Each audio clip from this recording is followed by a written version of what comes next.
Today's video we feature a Matchbox Lesney. This is a Lincoln Continental Series 31. You can actually find these really cheap. They're not rare by any means. In fact, this one was $5 shipped from eBay. And you'll see here in a moment it's actually in pretty good shape as well. And unfortunately, leaving it as is, there would be no reason to make a video, so we're going to change it a bit. Has an opening trunk, as you see there. It rolls. Now these are not rubber wheels, they're plastic. And here it is up close.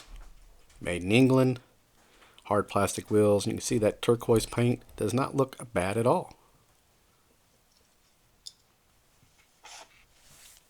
One of my subscribers recommended using a white base.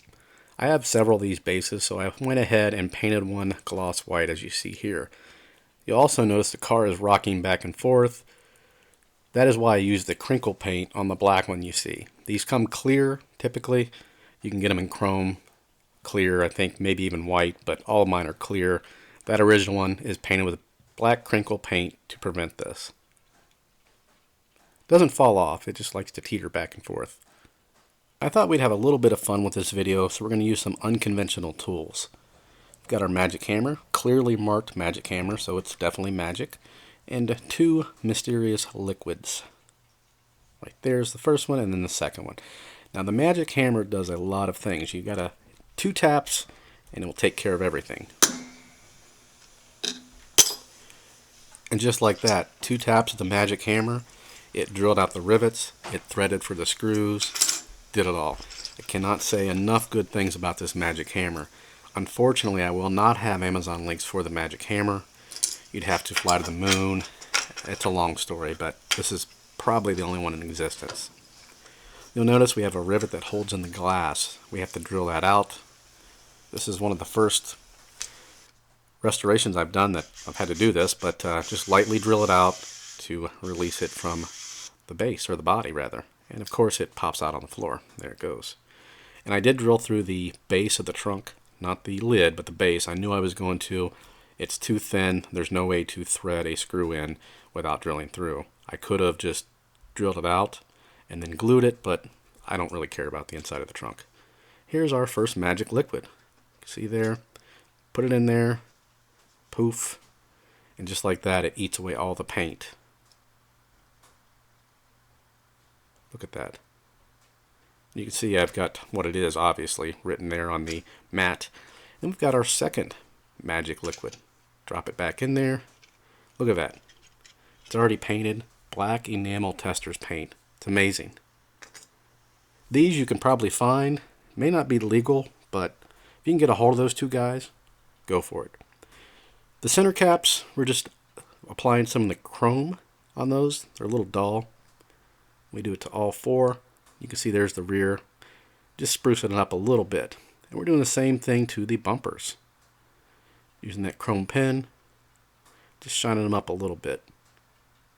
Not spending a whole lot of time on this one because eventually we're going to do a wheel swap on this one, and I want to make a whole video dedicated to that. Doing the same thing to the front. The entire front. Now I actually end up painting the headlights, and you'll see when you see the finished product, like a gray, like a silver gray, but I forgot to film it. And we're painting the steering wheel black. I want to leave the interior the white. I think it looks good. And we're just going to paint some front markers right there, and then the rear. We're just using those paint pens. Now it's time for final assembly. The glass, just go ahead and push it in there. What's left of that rivet will hold it in place, although the interior will also hold it in place, so it's really not needed. You don't need to glue it or anything like that. You could, there's no need to do so. Put the interior in, and then lastly, we'll go ahead and reinstall our base.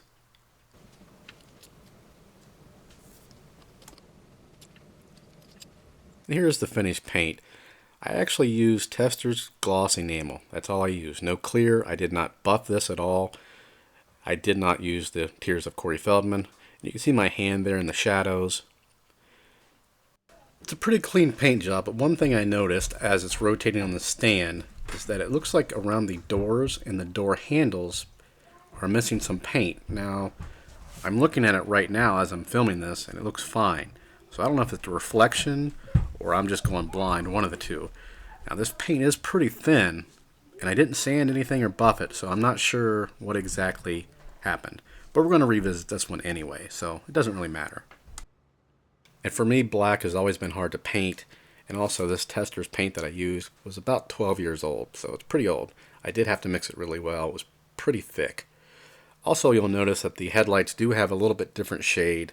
Again, I mentioned I forgot to film it, where I used like a silver instead of the chrome. So it turned out pretty well. And this is what we started with. Again, it wasn't bad, especially for its age. I believe this was maybe the 60s. I'm not sure. I didn't do a lot of research on it. So I could have left well enough alone, but again, I would have had no content for a video, so this is why we painted it. And in my opinion, if it's a Lincoln Continental with suicide doors, it's got to be black. Just got to be. And that's going to pretty much wrap it up for this one. We will revisit this one later on to do a wheel swap, because I want to try a wheel swap on one of these old Lesneys. I have not done so, but I got some ideas on how to do it. Also, looking forward to the next project. So if you're not on Instagram or not following the channel on Instagram, be sure to check that out. I should have a picture of it in the next few days. It's one that I wanted to do for a while, and it's going to be a red line. Also, be sure to check out the links in the description. I'll have Amazon links to just about everything I use in this video, except for the magic hammer and the magic liquids that we used. As always, subscribe, and thanks for watching.